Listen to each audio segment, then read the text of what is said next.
వేసవి సెలవుల్లో కుటుంబ సభ్యులతో ఆనందంగా గడపాలని ఎగ్జిబిషన్లు దోహదపడతాయని ఎమ్మెల్యే దామచర్ల జనార్దన్ అన్నారు. కూరగాయల మార్కెట్ వద్ద ఏర్పాటు చేసిన Sri Lakshmi cultural Titanic exhibition ప్రారంభించారు. టైటానిక్ సినిమాను గుర్తు చేస్తూ ఎగ్జిబిషన్ ఏర్పాటు చేశారని నిర్వాహకులు మద్దులూరి వెంకట సుబ్బారావును అభినందించారు. వడ చైర్మన్ షేక్ రియాజ్, ఏఎంసీ మాజీ చైర్మన్ సింగరాజు రాంబాబు, డివిజన్ అధ్యక్షులు గంటా రాంబాబు, బేతంశెట్టి హరిబాబు, కుర్రా ప్రసాద్ బాబు, తుమ్ము సుబ్బారావు, అర్ల వెంకటరత్నం, ఈదుపల్లి శివ తదితరులు పాల్గొన్నారు.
అందరూ మీరు ఒకరు రండి సార్.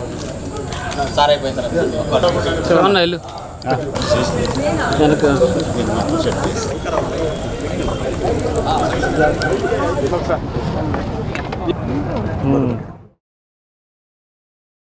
కాబట్టి దీనికి శ్రీ లక్ష్మీ కల్చరల్ ఎగ్జిబిషన్ వారి టైటానిక్ ఎగ్జిబిషన్ ఈరోజు ప్రారంభించాం. చాలా చక్కగా చేశారు. లోపలికి వెళ్ళినప్పుడు మన టైటానిక్లో దగ్గర 2000 మంది ఆ రోజు చనిపోవటం జరిగింది.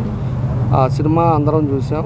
దాంట్లో ఉండే ప్రాముఖ్యత ఏదనేది ఉందో దాని మీద ఈ ఎగ్జిబిషన్ అంతా కూడా వాళ్ళు డిజైన్ చేశారు. దీనికి మన మద్దులూరి వెంకట సుబ్బారావు గారు ఫస్ట్ టైము ఆయన ఎగ్జిబిషన్ను ఈరోజు పెట్టడం, అదేవిధంగా దీనికి దగ్గర 25 లక్షల రూపాయలు ఈరోజు ఖర్చు పెట్టడం జరుగుతూ ఉంది. కాబట్టి ఇప్పుడు ఒంగోలులో ఎన్ని ఎగ్జిబిషన్లు ఉన్నా కూడా దేని రీతిలో దాన్ని పెట్టుకోవటంలో ఈరోజు మనం చూస్తూ ఉన్నాం. దీన్ని టైటానిక్కి సంబంధించిన అవన్నీ కూడా లోపల చాలా బాగా చేశారు. ముఖ్యంగా ఎందుకంటే ఈ సమ్మర్లో వచ్చేటప్పుడు అన్నీ కూడా ఏ అయితే ప్లేసెస్ ఉన్నాయో దానికి ఇట్లా ఎగ్జిబిషన్స్ పెట్టడం, దానికి కావాల్సిన ప్లే గ్రౌండ్ లాగా కొన్ని గేమ్స్ కూడా పెట్టుకోవటం, ఈవినింగ్ పూట ఫ్యామిలీతో వచ్చినప్పుడు చిన్నపిల్లలు కూడా ఆడుకునే విధంగా ఇది ఒక మంచి ఎగ్జిబిషన్ ఇక్కడ పెట్టారు. వాళ్ళు తప్పకుండా వాళ్ళు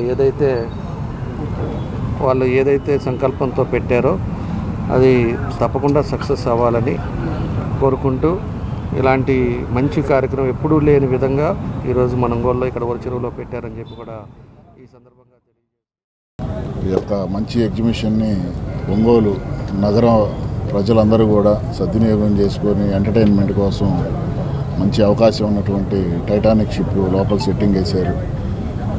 అలాగే 60 రోజులు ఏదో ఎగ్జిబిషన్ ఉంటుందని చెప్తున్నారు నిర్వాహకులు. అలాగే మద్దులూరి వెంకట సుబ్బారావు గారు మొట్టమొదటిగా ఎగ్జిబిషన్ వ్యాపారంలోకి రావటం, దీని ద్వారా ఆయన దీనికి విజయం చేకూర్చే విధంగా దేవుడి ఆశీస్సులు కూడా అందరి ఆశీస్సులు ఉండాలని చెప్పి మనస్ఫూర్తిగా కోరుకుంటున్నాను.